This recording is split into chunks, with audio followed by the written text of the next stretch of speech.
Movie recap: Eternal Echoes. Time is not a river, but a labyrinth, twisting and folding in ways beyond human comprehension.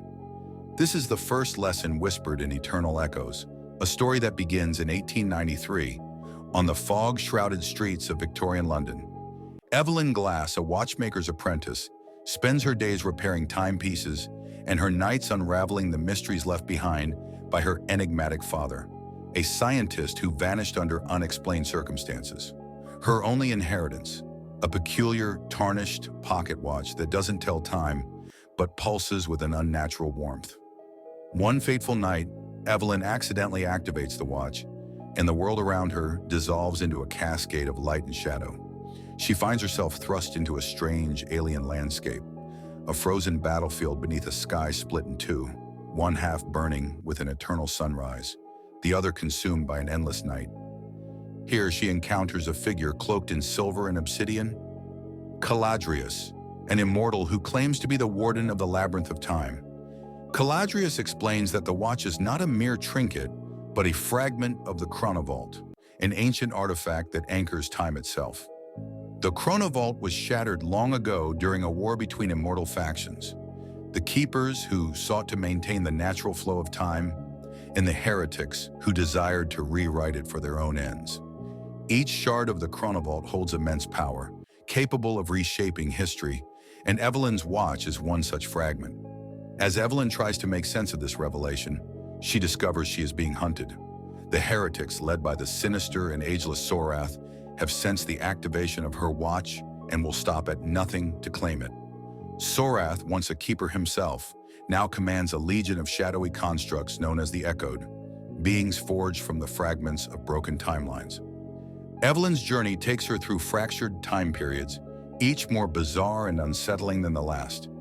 She witnesses a sprawling empire in the year 5093, where the stars themselves are harvested for energy, and the ruling class wears masks to conceal their true alien visages. In 14th century Constantinople, she meets Iskander, another immortal who has hidden himself as an alchemist, guarding a shard of the chronovault buried beneath the city. He warns her of the seductive allure of rewriting time, a temptation that even immortals cannot resist. But Evelyn's most harrowing encounter comes in a desolate version of the 23rd century, where time has begun to collapse. Here the air is thick with whispers, and the sky is a patchwork of forgotten eras. She learns that Sorath's ultimate goal is to reassemble the chronovault and create a single eternal moment, a world without past or future, where he alone wields absolute power. As Evelyn pieces together the truth, she discovers that her father had been a keeper, and his disappearance was no accident. He had hidden the watch with her to protect it, knowing she might one day play a pivotal role in the battle for time itself.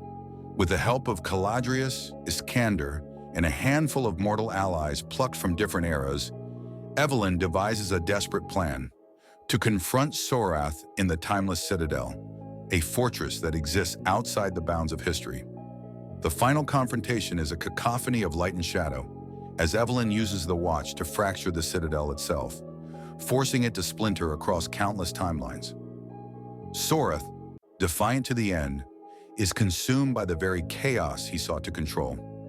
Evelyn is left holding the watch, now glowing with an otherworldly brilliance, as Caladrius warns her of the cost of her victory.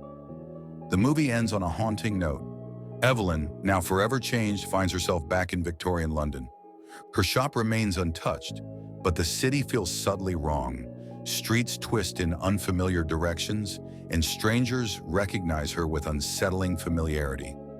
As she gazes at the watch, now ticking with perfect precision, the final line echoes in her mind. Time is not a river, but a labyrinth, and you are its keeper now. The screen fades to black, leaving viewers to wonder, what price does one pay to hold the keys to time itself?